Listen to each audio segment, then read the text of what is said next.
Yeah, So maybe, yeah. the live stream is, I'm setting up the live stream. And boom. Yeah, So maybe, yeah. the live stream. Hello, hello. Hello. Hello, hello. To all of the 3 people watching this. Which is what? Which is us? Yeah. It's okay. We're gonna get famous at some point. What do you guys use for a camera for this? Is there like a? Maybe that's not the right time to ask. I'm just using No, my it's webcam. it's fine. I still haven't started recording, which is the main thing, the recording. So the camera, I'm using a Logitech webcam right now. Okay. And it's a lot better than my computer camera. Is like a GoPro and a pro mic just overkill for this? Is that like try hard as hell? Or does that sound pretty Wait, reasonable? Say that again. Like I need to just go do the reading, but you guys think like a GoPro and a $60 boom mic would be too like overkill? No, I I guess I think wouldn't use a GoPro for a webcam. Yeah, is that a bad option? I don't know the technology that well. I would just get like a normal webcam. Yeah, I'm not. I've been reading a little bit on the subject, but I still don't know a whole lot. Yeah, I don't know how people can get that like great quality on video, like you see on YouTube. I think that's kind of hard to achieve. I guess like I mean, modern you just have to have a smartphones. good camera. Yeah, modern smartphones, I think, are probably what most people use because a camera with that kind of resolution, I think, is pretty expensive. It's like at least $500. Okay. Not necessarily. I mean, Like an Smartphones are actual pretty good camera. nowadays. Then you have the webcams. The webcams, I think, like getting a newer webcam is another option. Like this webcam Okay. that I'm using right now, it's kind of an old one, but it's still a lot better than the computer camera. Sure. Because look, my computer camera looks like shit. I think yours looks pretty good. No, this is the computer camera. Oh, are you using a separate webcam? Yeah, I'm using. So now I'm gonna. Bruno, you just got way uglier. Yeah, I know. Look Holy at this. crap. Look at this. An actual webcam makes you look nicer. I mean, Nice. you have to work with what you have, right? But still, I look a little bit nicer with the webcam. Maybe I'll try the phone next week. And the webcams are actually cheap. It's like $100 at most, like for a high-end Logitech camera. I mean, you can get one very cheap, not $100. I mean, a lot cheaper than that. Okay. So that's actually because an actual camera that you use. At first, I thought that was like the only way to do it, but those are expensive. I'm actually gonna return it because I bought one for like $60, and it said that it did HD. It's like total bullshit. It's like something from China, and it's like complete horrible quality, worse than the webcam. So I'm just gonna return that. I'm glad Amazon lets you return stuff because it's like it's not. I mean, it's not worth $60 like in any world. They have a 4-star Amazon store at Mall of America. So you can like bring your Amazon box back into a physical store now. Okay. Yeah, I have to go and return it. Yeah. And I mean, you can also just print out the shipping label, and then UPS stores will act as a return center. Yeah. I'll try to do that this week. One of those two options. But in any case, yeah, Logitech webcams. That's what I'm using now. That those are fine. And smartphones. If you can figure out how to use my smartphone is pretty bad, so I don't think I can use it as a camera. But some people use their smartphones and connect it to.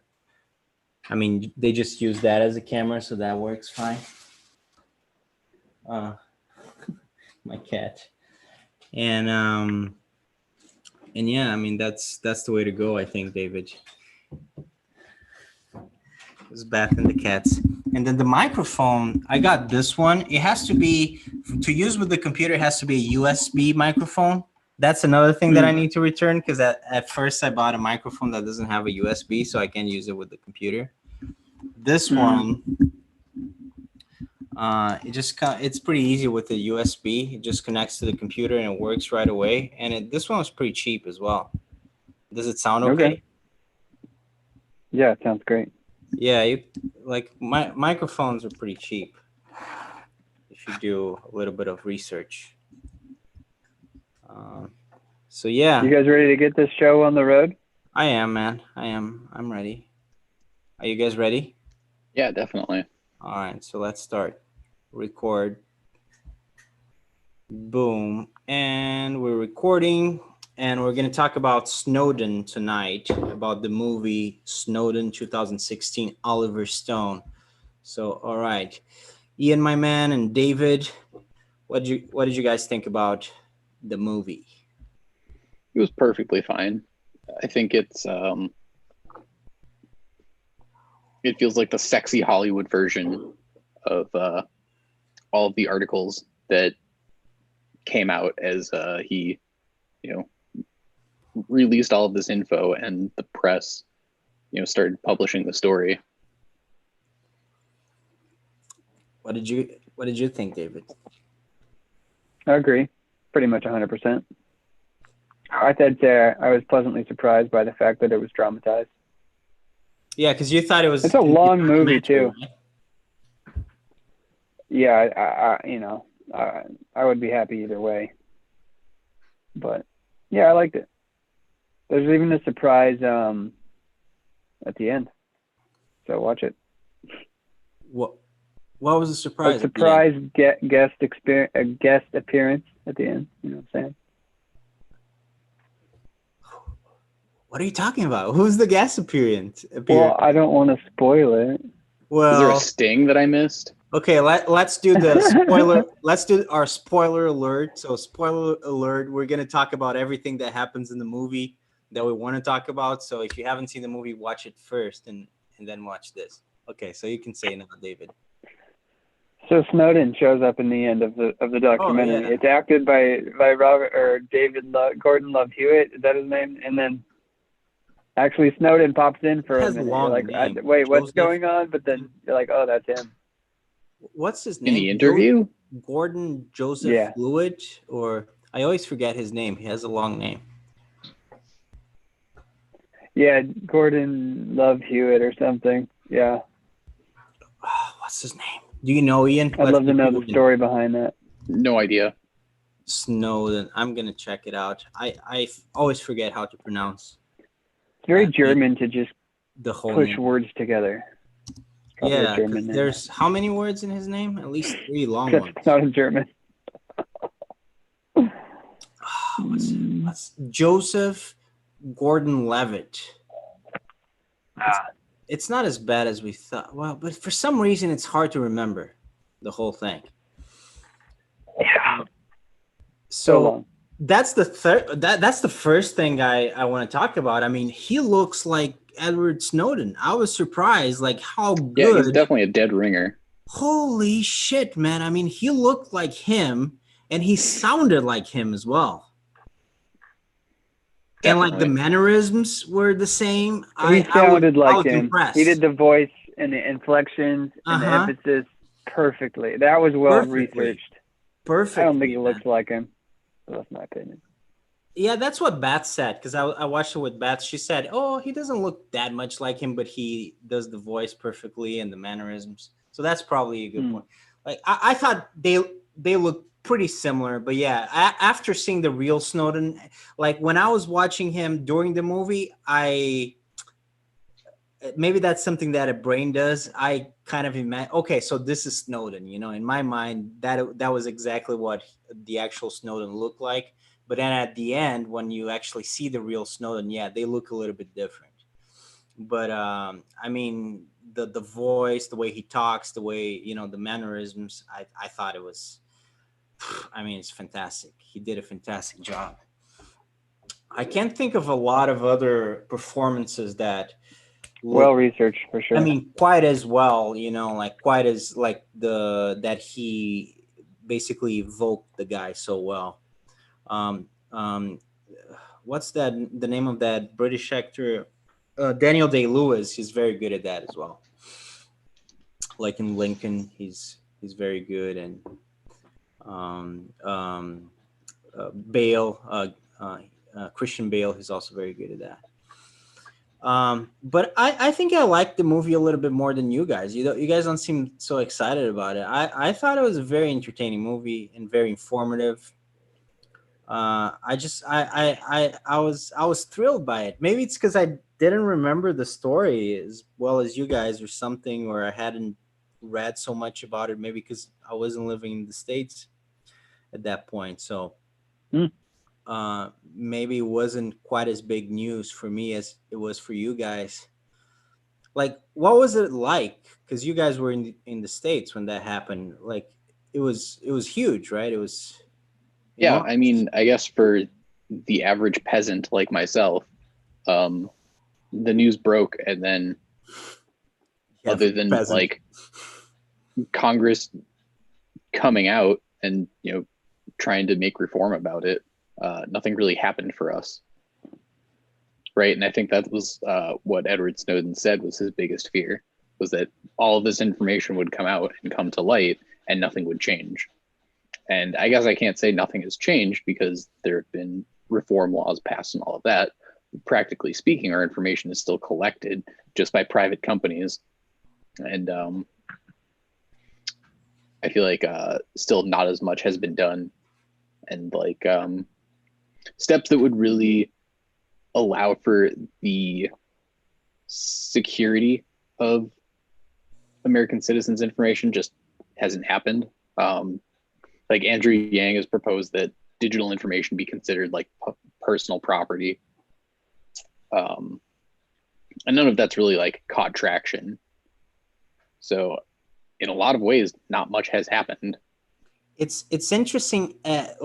You're making like a very good point, and it's interesting just in regards to what you just said. At the end of the movie, spoiler alert. We hear Donald Trump talk about it, Barack Obama, Yeah, they Bernie had a couple of Sanders, yeah, right, Bernie. They had a clip from Hillary during Hillary. the primaries in 2016.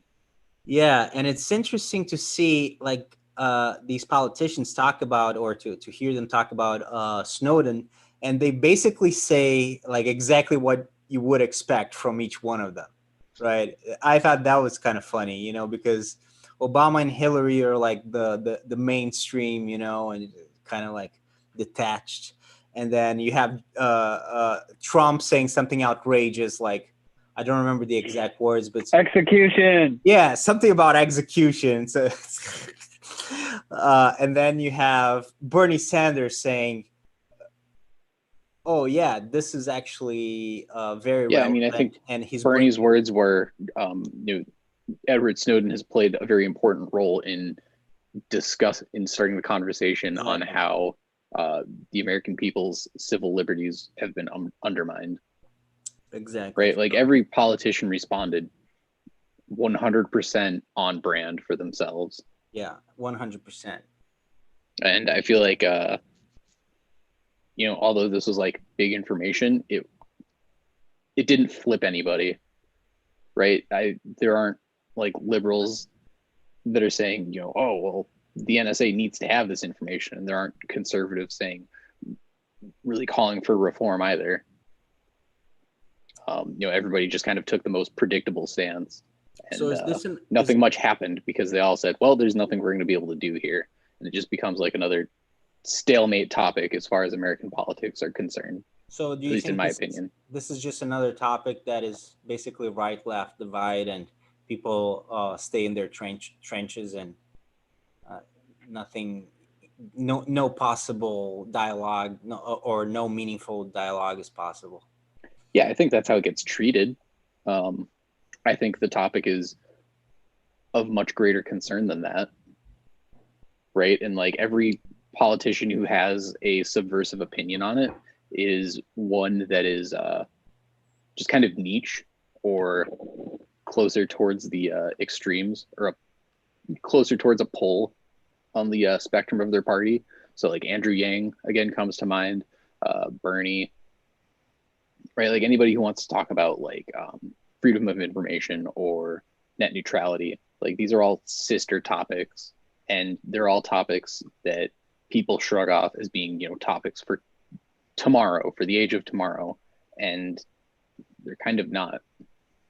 Not anymore. Not anymore. A lot of these things are coming true, or becoming true, or coming into fruition. Basically, all these tomorrow topics are becoming today's topics. Mm-hmm.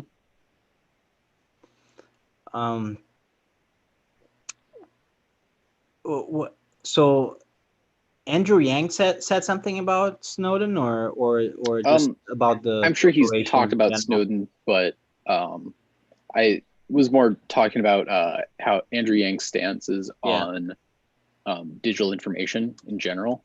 Mm-hmm. Let me see if I can't pull anything up Yeah, I mean, man, from a quick Google search.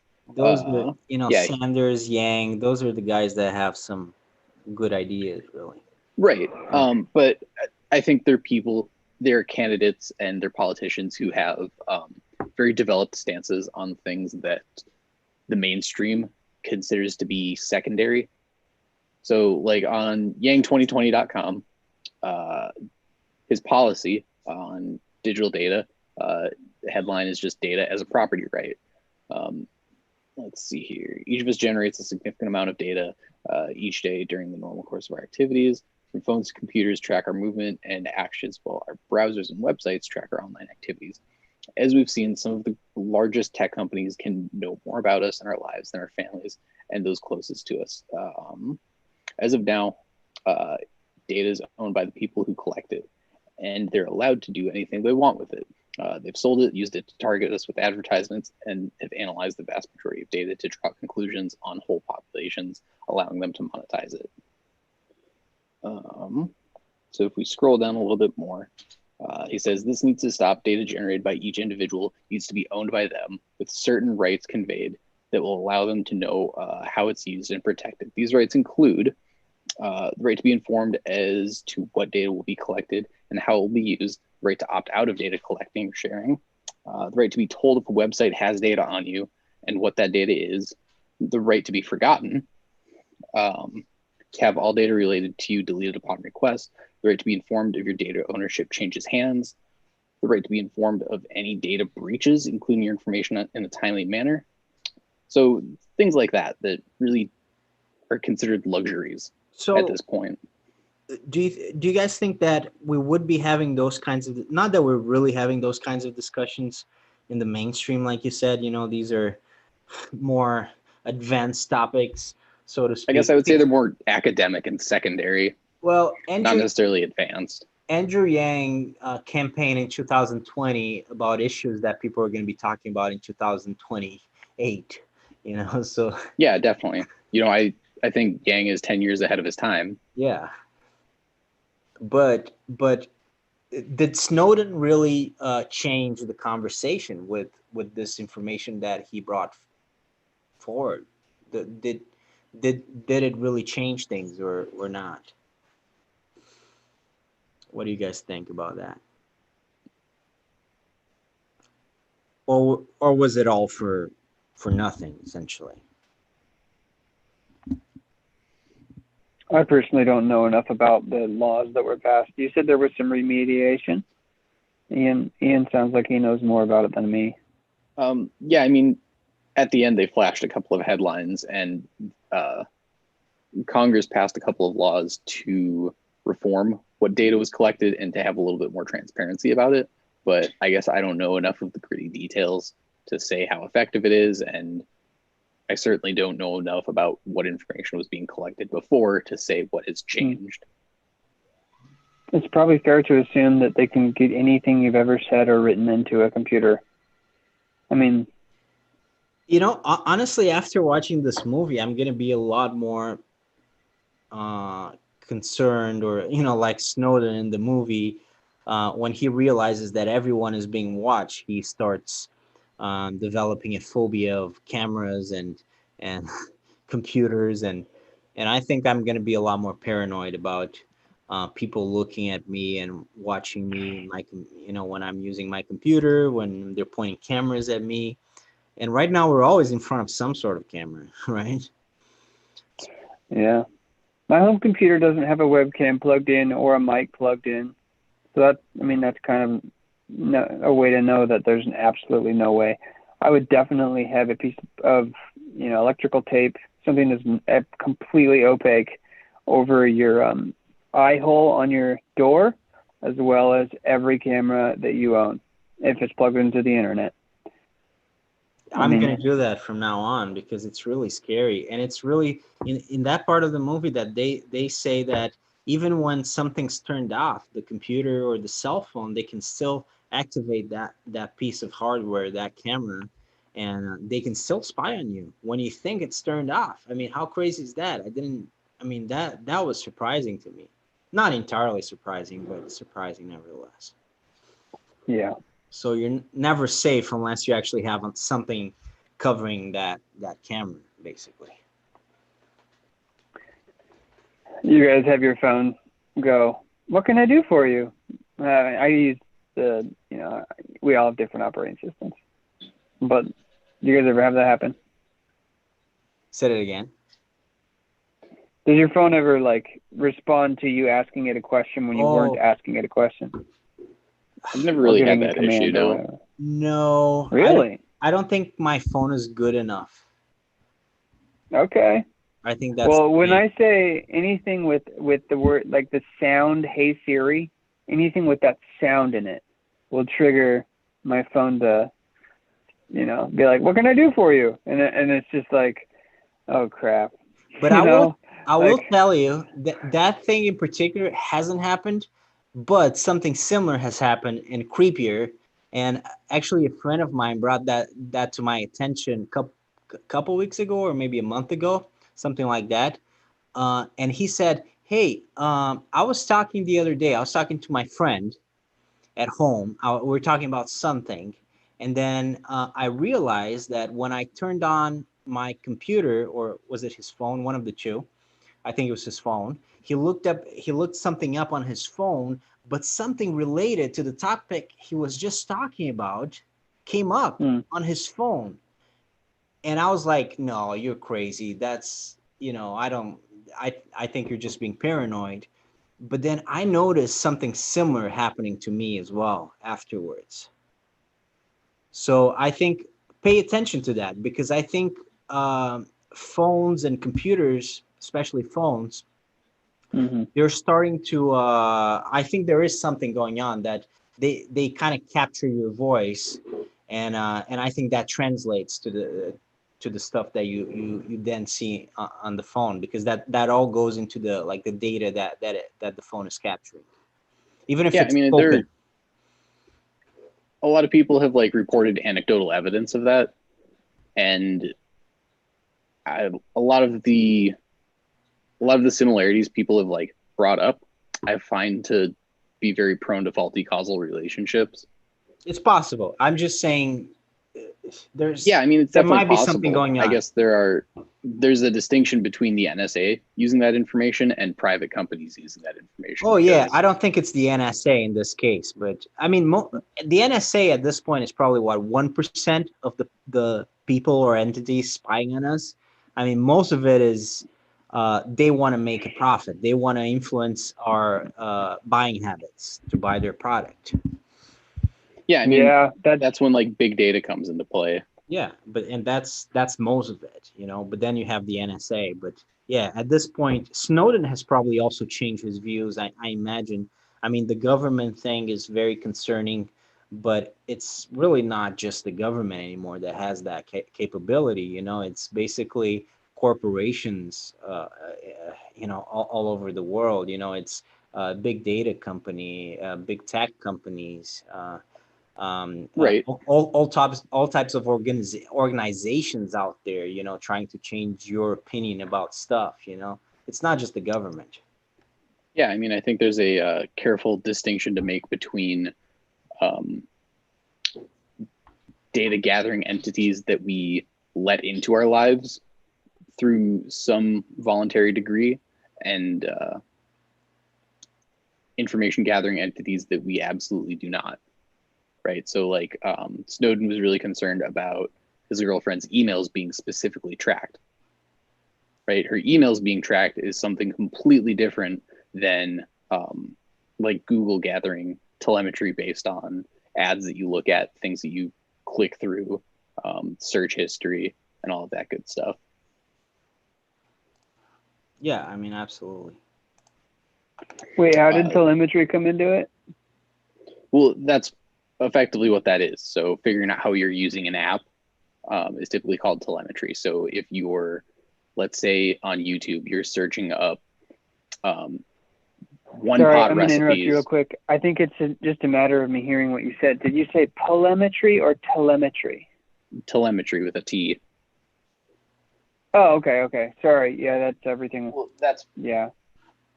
I thought you said telemetry. My bad.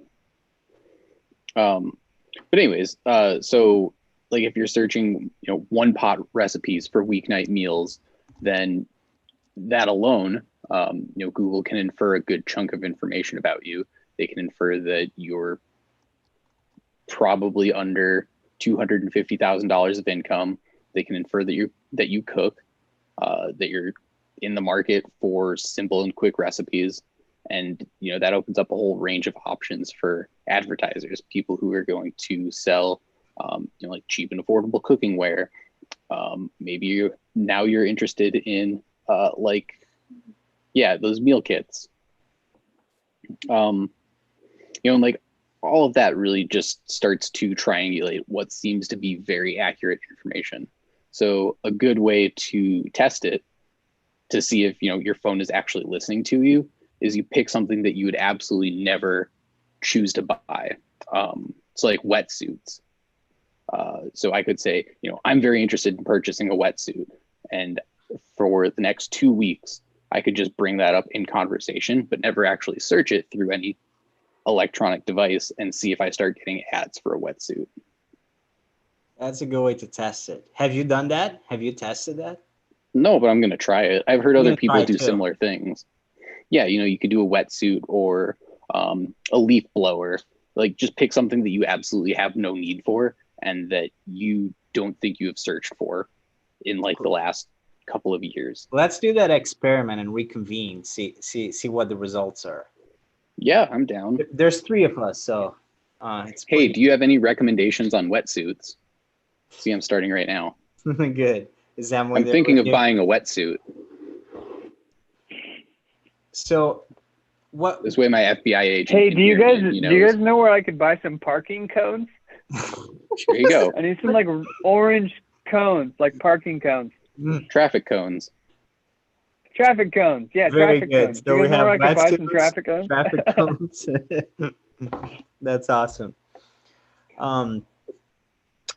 So what do you guys think about the decision that he made at the end of the movie? Like the big decision in his life to become a whistleblower and just expose all of that. Well, was that the right decision? Is it justifiable? Is he the hero in the story, like he is portrayed in the movie, or is he the villain in the story? That's one of the big questions, right? Yeah, I definitely think he's portrayed as the hero, right? That's how the movie makes him out to be. Yeah. And it's also a movie by Oliver Stone. So Oliver Stone is there's a documentary on Netflix. I don't think it was originally made for Netflix, but it's on Netflix. It's a very good documentary. It's called something like The Secret History of the United States. I can Google it here. Yeah, that's a good one. Oliver Stone. Oh, yeah, it's the same guy. That was a really good show. Yeah, really, right. Really That's interesting a very good show. approach to American history. So the alternative view that you didn't get in school. Right. So what is the name of it? Is it The Secret History of the United States? That's what I mean. That worked in my mind No, mimetically, I guess. the untold Ah, history of the United States. So, yeah, and it's kind of like in the same line, on the same line of, yeah, there are things that are wrong with the government and that we should question, and there are hidden influences that set the agenda in the United States, United States domestic policy and foreign policy. Hmm. So it's very much in the same line. And I mean, I don't know what you guys think. If he was right in doing what he did, or if he was not right, and it's not necessarily something that is just an American story. I mean, this is the story of our time. What governments do or they do not do, if they are spying on us, if they are not spying on us, if security is more important, if freedom is more important. They actually have a dialogue in the movie. I think that's probably the biggest question, right? What do you value more? Do you value yeah. freedom more, in which case, hey, maybe Snowden is your guy, or do you value security more, which maybe you agree with the CIA guy, right, his boss? There's It's a really honestly, interesting. it's not an easy answer. It's not an easy question. There's so many things to talk about. Maybe Ian, maybe you should pick which way we diverge first. Sure. On the paradigm of freedom versus security, I think there's a very large cognitive dissonance in the United States over which one people value.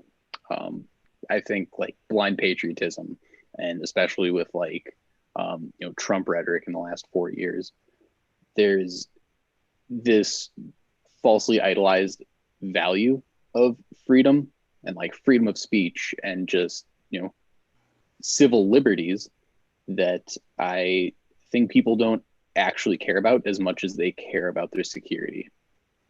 Um, I Well, think freedom of speech is completely overrated. This yeah, is an and unpopular opinion of mine.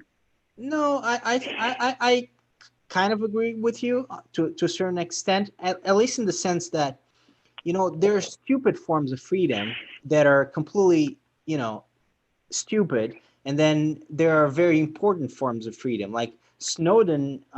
He's defending a form of freedom that is the freedom of people to be free to live their lives without being spied upon, without having their lives and data controlled by the government, against their own volition. And then you have stupid forms of freedom, which is, if I want to wear a mask, I wear a mask. If I don't want to wear a mask, I don't wear a mask. And you can't tell me what to do, which is really like the reasoning of a 5-year-old. So those are very different forms of freedom we're talking about, right? Oh, totally. And I think like the 5-year-old freedom, right? Like Yeah, personal freedoms that people seem to value so strongly, I think are very overrated in yeah, a lot of absolutely. ways because for one, they just get abused and aren't really beneficial uh, versus a lot of security, right? Like people don't really know security um, or the lack thereof uh, in America. I feel like a lot of Americans don't understand the concept of truly being at risk of being like in a war-prone country, and like the price that we pay to have the amount of security that we do. So what are you saying, that maybe we should value security more than freedom, or at least there's a balancing act there? I mean, I guess it's Schrodinger's value. We should value it, and yet we shouldn't. So we don't need to value it because we already have it. Okay. And I think that's something that we very much take for granted. So in order to properly acknowledge it, I think it requires a little bit more valuing of said freedom. Does that make sense? Yeah. What do you think, David? Well, if you're not secure, then you're not free, right? Like, I mean, if there's nothing at home that's secure, I mean, if you can't celebrate your freedom, you know, of course you want to be secure. You need to be safe. And I think the line in the movie that really hit the nail on the head for me was like, he's like talking to the creepy old, you know, Republican politician, probably was what they were going for there. And he's like, yeah, well, the people want security. They're paying for it with something, you know, like there comes a cost. And you know, obviously the moral question is, do the politicians have the right to take that out of our hands? Was that what the boss when he's talking to his boss? Is that where? Yeah, the big CIA big wig. Okay, maybe it was the Republican politician. Yeah, no, I think that was the CIA. The CIA big wig. My bad. I mean, I got that vibe though. It was that vibe. Yeah, the same vibe. But yeah, I think he was the CIA boss, or one of the bosses, one of the higher ups. He was the guy that hired him, I think, in the movie. I'm sure the movie took a lot of artistic liberty with a bunch of things. Like there's that scene in which he's talking to that same guy, you know, and that same guy is appearing like in this big 1984 Big Brother screen. And I just think in real life that would have been a Skype call on a computer probably. But in the movie, it's like a Big Brother scene, 1984 style. They definitely dramatized it. I'm glad they did. I think that the little flares that they throw in there, yeah, it makes it fun to watch. Yeah, but yeah, there's probably a lot of tiny little inaccuracies, like when he dropped the SD card on the carpet, you know, and his buddy like stepped on it. I was like, that probably never happened. And then made fun of the boss, saying that he was Captain America. Yeah. Which is probably a much more timely thing now, you know, now that Captain America has blown up in popularity with the Marvel movies. Back then, I mean, 2013, people knew who Captain America was, but I mean, I don't think they would have referenced him. Sure. Or the, you know, the cube thing. Oh, is that Chris Evans? Yeah, because he looks like Captain America in the movie. At least, you know, that's why. Yeah, a little bit. Yeah, but anyways, the cube as well. You know, that scene where he actually gets the data out. You know, with the cube, that he throws the cube to the security guard, and it's like this crazy heist scene. I don't think that kind of stuff happens in real life. I mean, weird stuff happens in real life, but it's a different kind of weird. It's not really the same as movies. I think he probably got the data out some other way.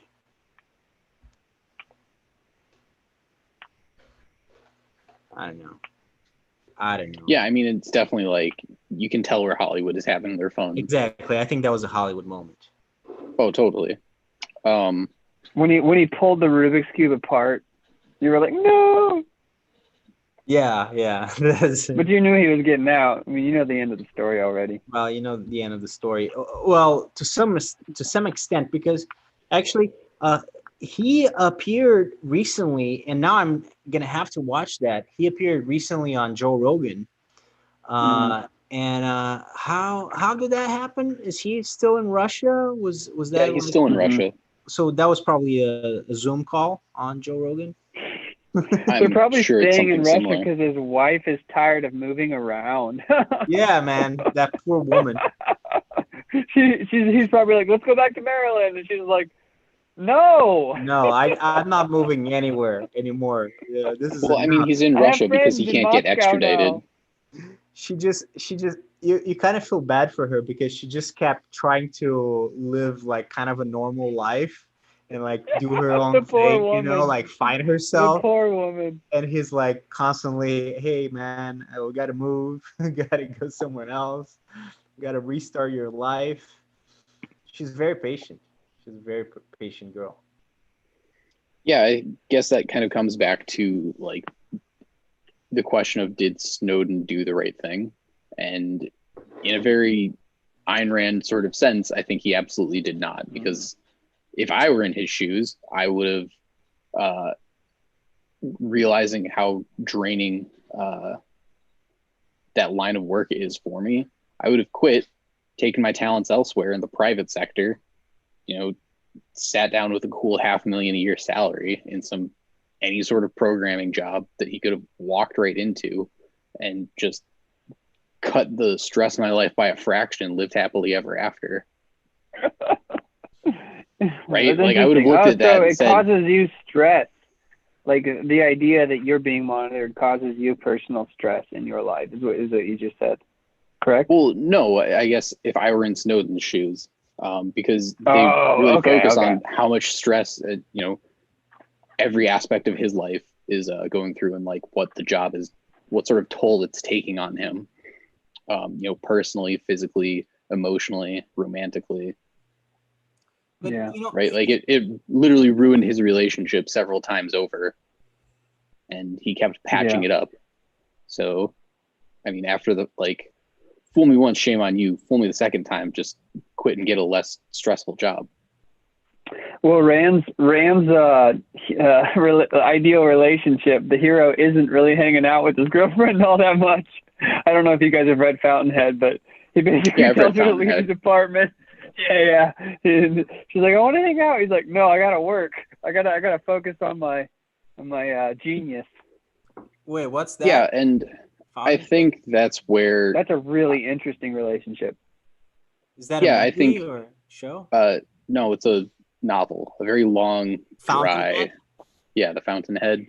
I've never. Oh man, you're not missing much. I was riveted the entire time. It's a very controversial book about laissez-faire capitalism. It sells like the second most books in the United States next to the Bible. Like it's extremely widely spread. It's a huge literary piece. Ayn Rand. Oh, it's just the people that don't like it hate it. Like it's one of those things where you either are for it or she's extreme. She's so extreme. I think that's her weakness. But she's a libertarian. Dominique Francone. No, she's a firm capitalist. Hardcore Republican capitalism. She's coming out of Soviet Russia. Got to keep that in mind. So she lived through East Germany kind of stuff. I guess like the reason I brought up Ayn Rand is because I see the biggest thing I appreciate about her works and her themes are the themes of selfishness. Like you should take care of yourself first, right? Like there is no God, only you. And I really take that concept to heart. And I feel like Edward Snowden did not. He, in a lot of ways, is an American bootlicker, right? And like you see that in his devotion to his country, and then as it slowly starts to waver, and he continues to question the actions of his country, and yet continues to devote himself to the causes of forwarding America, the greatest country ever. And he definitely changes values throughout the course of the movie. Well, there's definitely an arc to his character. There's this narrative. There's a second narrative that I was starting to see as they got halfway through. How he started out as trying to be a special operations person or whatever, or be in the infantry. I can't remember if it was special ops or what, but yeah, I mean he was in basic training. That was the or the army. Yeah, it was probably just a detail. In the movie, it seems that it's special operations that he's trying to become. Yeah, I mean that's his end goal, but when he breaks his legs, he's in basic. He's in boot camp. Army training, probably, right? Yeah. Very, very common story. Not everyone's body is meant to be a special operations person. Anyways. Or just a soldier. I mean, they say, you're like a 150-pound boy, and you're just basically not cut out for this. Just go about it in a different way. He's coming up in that time when it was sexy to join the military, right? 9/11 just happened, and that's also true. Yeah. He wants to be a national hero, and he's getting robbed of that opportunity, right? So Snowden there was this undertone in my mind that there might be this hero complex underneath some of it. Yeah, that's a very good point. He wants it kind of makes sense. He wants to be special. He gets stuck in Hawaii with this he wants to serve boring ass job. Yeah, he He wants to wants serve to the do community. something heroic. He wants to be a cowboy. Right. He wants to be a cowboy, yeah. Or a hero, a Captain America. He wants to be Captain America. Even though he doesn't look like Captain America, but he wants to be it. One. So with that light, it kind of paints Snowden as a little bit of an attention seeker, a little bit of a "hey, look at me" kind of thing. But you know, I don't know I if guess I I don't buy see him that so much as narrative. an attention seeker as I do somebody who has a strong moral code. And I think his moral code gets rocked to the core throughout the course of the movie, right? Like it takes a lot to truly commit treason and theft of, state secrets like he did. Like it takes a lot to really come around and, question the dogma that he was working in and offered himself into. And the movie does a fairly good job at explaining that. The whole movie, they're setting up, they're trying to explain to us how he went from being this guy, this Republican leaning guy who wants to be in the army, who wants to be serving his country in a patriotic manner, and he has these very linear views that the government is right, that his country is right, that the commander in chief is right, Bush at the time. And the movie explains how he goes from that gradually towards the rebel who is anti-government and is trying to explain to people, show people that the government is doing things that do not serve the people, right? Um, and I think the movie does a good job. But for us to fully understand his reasoning, we would probably have to talk to him or to listen to an interview, a very good interview, because Yeah, I mean, I've I'm not really read a sure couple of articles exactly. about. Yeah, like what exactly led him to make that decision, because it is a pretty drastic decision. And The movie made it feel like there was an emotional catalyst, right? So he met with his boss. mhm. You know, they used that 90-inch screen. His boss's face Yeah, was the size of the Big wall. Brother moment. Yeah, they were definitely hitting that imagery. And he said something about his girlfriend, and it was like Oh, that's right. that was like Yeah, the switch. That was when yeah. Snowden decided to make the move. You're And I think absolutely I you're think yeah, absolutely right. when In the you movie, that's realize how they that, portray it. Yeah, yeah, you're under threat of your boss, then yeah, okay, which probably didn't bye. happen in real life. Which probably didn't Yeah, happen in maybe real not. life. Yeah, Maybe not. But yeah, when the system you're defending threatens you, would probably be a point where you turn. yeah. Um, And to answer, I had a thought, Ian, on your comment of him changing his mind. There was kind of like this redemptive journey he tried to take, right? So he was trying to develop the software that was a backup, right? The data backup. And I think he saw that as like a defensive or appropriate measure for what they were doing. Obviously, it got catalyzed into something aggressive and potential. I don't know if I even agree with that, but it was a thought. I wanted to put it out there. Yeah, I think it shows. I think the focus on growth over time really provides a lot of sympathetic fuel for the viewer to put themselves in his shoes, right? Because he finds out that the software he originally wrote as a systems backup to protect state secrets ends up becoming a utility used to wage drone wars in the Middle East. And he starts asking questions that show he's very skeptical, because they said that they're tracking these targets based on cell phones and SIM numbers. And his question was, well, how do you know that the bad guy phone is with the bad guy person? And they're like, we don't. Like they just they passed off to like other intelligence. So like we assume it is. So you can see that he's really starting to question the system and question the machine as it runs. And I think that happens over time. Like when he's with his girlfriend and the 2008 election is going on where Obama's winning and he wins Florida. They're talking about that. She alludes to the fact that he's started to become a little bit more liberal over time. Well, in so I think he really 2008 does step away from like the authoritarian ideals that he had at the beginning of the movie. Yeah, I mean, I think Oliver Stone as the director and I'm sure he's a Democrat and anti-Republican, judging by his work. I mean, I'm sure he wanted to throw in a little bit of, hey, he's turning into one of us. He's seeing the light. So, and that scene kind of, it's the culmination of that when he cheers for Obama. He even says he better win, so he turns into a full Democrat at that point.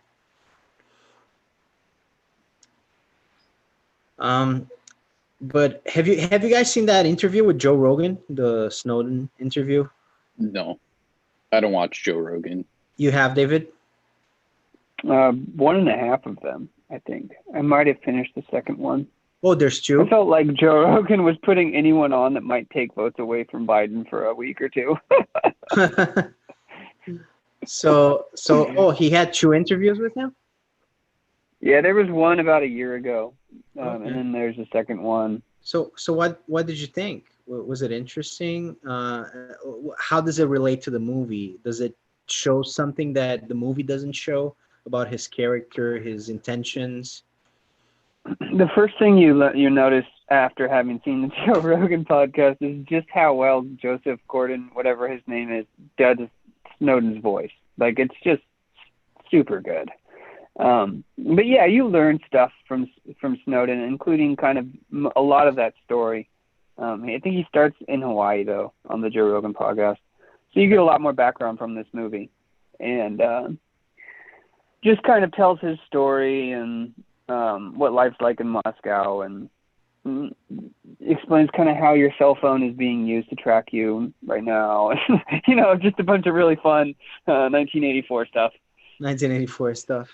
Little Black Mirror in reality. Well, if anything else, I mean, he's a character that is bringing up issues that maybe, I don't know. Yeah, maybe there's a degree to which some of these things need to be done in order to ensure security. But we do need to be talking about these issues about privacy of data and how the government is intruding on people's lives and how this is all going to work out in the future. Because I mean, we're in it for the long haul now. This is what we're going to have now. We're going to have technology, and we're all going to be on the internet. We're all going to be on camera.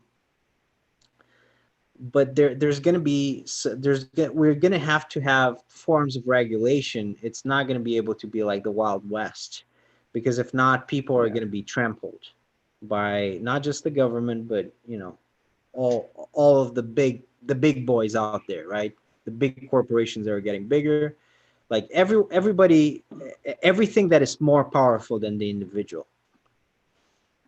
So we do need some regulations. Absolutely agree 100%. Yeah, I mean, I do too. I think one of the problems is that by the very nature of security, there cannot be any sort of watchdog agency. So we really have no way of knowing if the government is violating its own laws, be it the CIA or NSA. They can make these laws saying that there will be more transparency against their actions, but there's no system of checks and balances to hold them accountable. I think that's what really needs to exist, but at the same time will not, because there's no way. It would defeat the purpose, really. It's a tough balance between being transparent and having that system of checks and balances, and also doing some things that need a degree of secrecy in order for it to work, like getting the bad guys, getting the terrorists, or Right. I national think there's, national security interests that are actually a real thing. I guess I disagree with the notion that there's a balance, because I feel that security and accountability are two mutually exclusive uh, properties in the context of information gathering and what sort of access the U.S. government has against its own people. Can you be a little bit more specific, or Sure. I So didn't quite get that. Yeah, I didn't I guess follow much either. so. If the NSA has the ability to track any citizen at any given time, and spy on their webcams, track their phone records, things like that.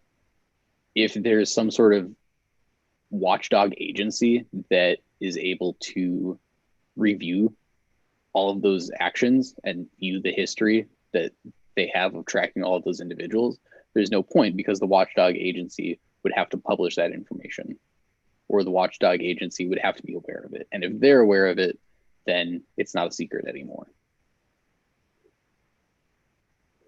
Yeah, I mean, yeah, but I do think that, I don't know if balance is the right word, because you do make a good point. But I mean, there needs to be something.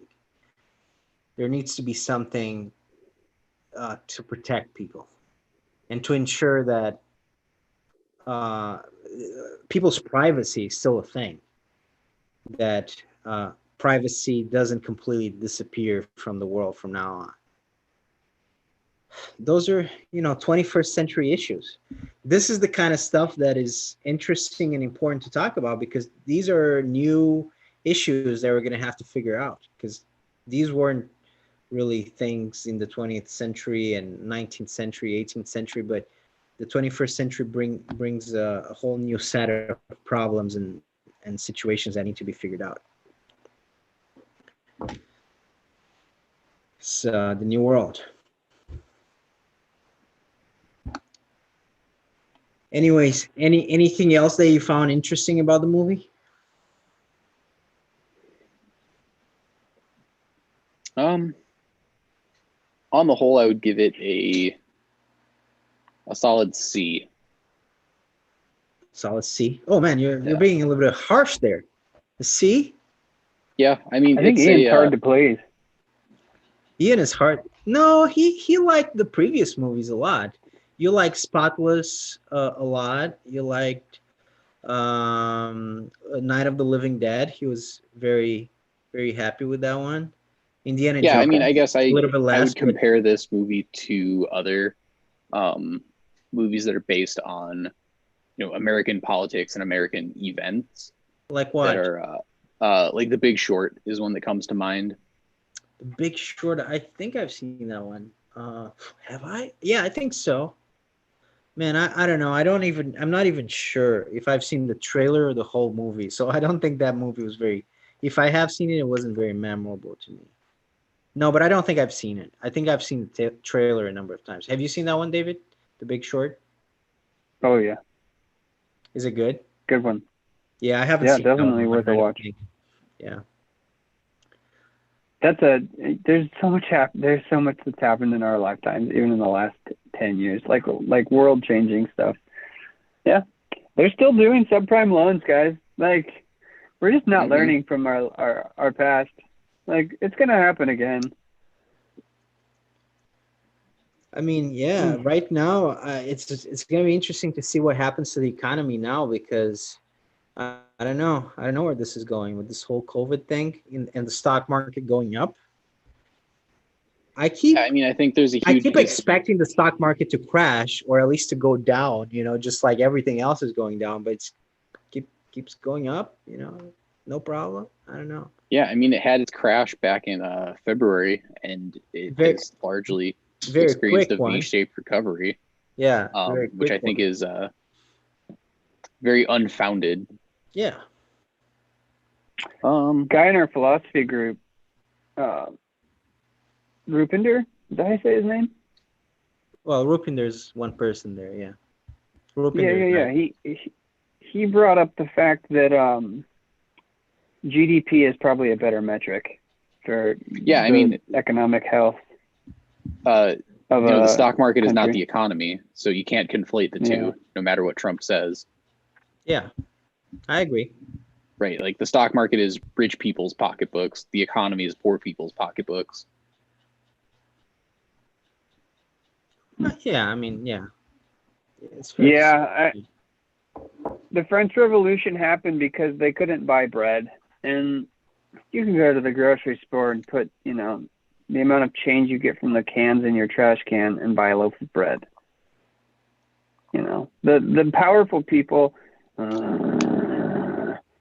I feel like this world we live in is about, like, the simplest paradigm that explains it the most thoroughly is this battle between the wealthy and the poor, and like the middle wealth and the poor. Like, there's just such an uneven distribution of wealth happening right now, and I think that's the root of most of our problems, personally.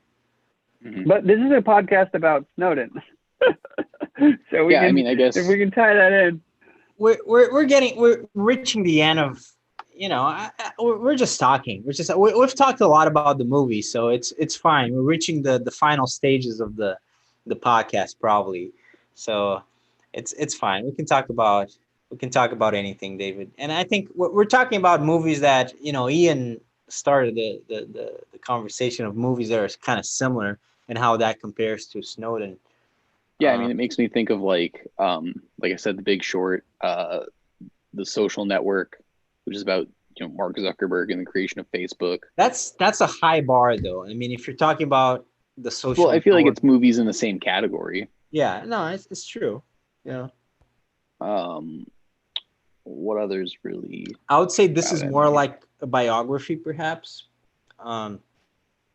More than. Yeah, I mean, this movie is based on a book, and the book is clearly based on the events. But I thought it was it tells the story very, very well. It's a very entertaining movie. It's informative, makes you think, because his life makes you think. The whole issue of Snowden, what makes him important. It's a very interesting conversation. That's why I chose this movie. But yeah, I don't know if it's the best movie ever, but it's certainly a competent movie that gives you a very good account of his life, or at least the moments that matter. Mm-hmm. I guess as far as like I mean, if we're talking about it as being a movie, right, the only thing that makes it unique are like the Hollywood dramatizations. So it makes me think of like Sully is another good one, right? Like that movie is genuinely like gripping and thrilling to watch. Sully is fantastic. That's a fantastic movie. Right, and I feel like I didn't get a lot of those. It's about the pilot who landed the that commercial airliner in the Hudson Bay. Oh, yeah, I had very low. It's got Tom Hanks in it. Yeah, Tom Hanks. Obviously, he's a, everything with Tom Hanks tends to be good. But I had very low expectations for Sully. I didn't even want to see the movie. But I watched it in Movies in the Park when they used to do movies. Yeah, in the I was park. with you that day. Yeah, we watched it together. Yeah, we were there last year. Yeah, and this is like the back saddest, when we could go outside. Saddest thing about the summer. It's not the saddest thing, but that's shitty that we didn't get to go watch movies in the park. There are definitely worse things, but that's my favorite thing about Minneapolis, man. It's the summer watching movies in the park. To me that's the best thing about Minneapolis. Yeah, but anyways. Yeah, but I mean, I guess if I like compare this to like biographical dramas, I find this one a little bit boring versus like others. That's fair enough. I'm going to be a little bit more positive. I'm going to give it a B. I think for me, it's a solid B. It's not an A, it's not. I mean, what's a biography movie, biopic that is an A? I mean, Oliver Stone, to be honest, he has some good biographical movies. He made JFK, which is probably a superior movie. let me, like, the untold history of the United States is fucking amazing. Let's go look at his. Let's try something high tech. Let's share the screen. Let me share the screen for a second. Share screen.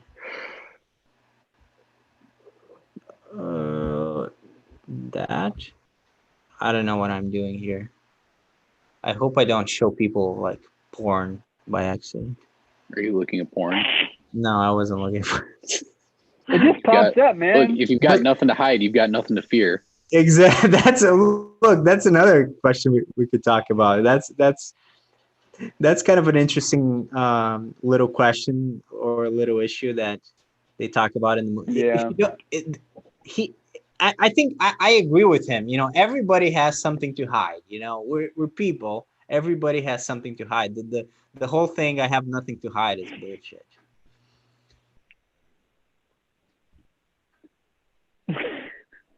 So this is Oliver Stone, his filmography. JFK. Have you guys seen that one? That is a very good biopic.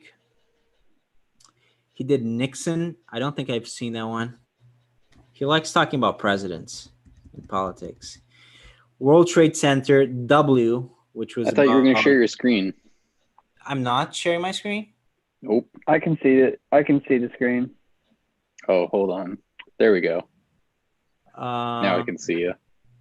So Snowden, White Lies. I don't know what that one is going to be about. Any Given Sunday is an American football movie. Have you guys seen that one? That is a very good sports movie. Platoon, Wall Street, Born on the 4th of July. But yeah, I mean, he has some good biopics about presidents. Yeah, so I mean, I thought it was definitely at least a B. How would you rate it, David?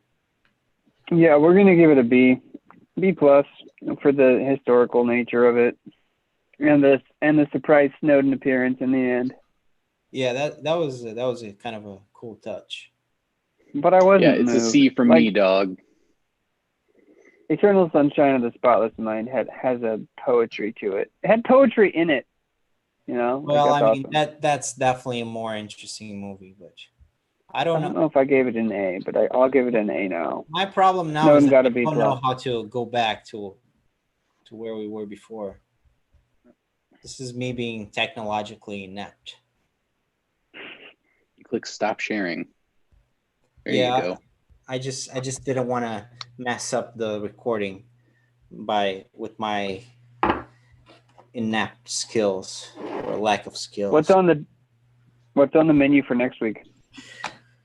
For next week, I don't know. We're gonna end the podcast, and maybe we can have a discussion about what we want to talk about next week, what we want to watch next week.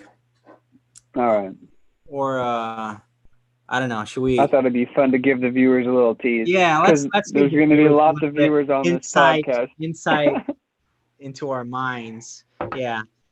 So I don't know. What do you guys? I mean, I have lots of movies that I really want to talk about eventually, and I just I mean, I don't know what next. We can talk about next week, but I would say. I don't know if next week, there are definitely movies that we need to cover at some point. The Matrix, Fight Club, V for Vendetta, Watchmen. Yeah, I'm down to do The Matrix. We can do all three movies. We can do the whole trilogy. The whole trilogy. I've watched the trilogy recently, but I'll watch it again. I've seen The Matrix probably 20 times. It's so good. The Dark Knight trilogy, fantastic. Captain Fantastic, which is a fantastic movie that I watched this year. I would watch it again with Viggo Mortensen. 25th Hour, Edward Norton. American History X, Edward Norton. Yeah, okay. Scent of the Woman, fantastic, Al Pacino. These are some of the movies that we got to do at some point. For me. Can we throw in some emerging, like, fresh indie films? That's Of my course, man. favorite. We can do whatever you guys want to do. We'll do it, man. Like Hell if we yeah. do one a week, we can do a lot of movies. Yeah, we can. We really can. We can do a shitload of movies. Like one a week for the next 50 years, man. How many movies are that? Are those? I was going through the top 100 classics at one point. That was fun because, I mean, you know, you get to see all the first times they did all the tropes you've seen forever. You know, those are fun.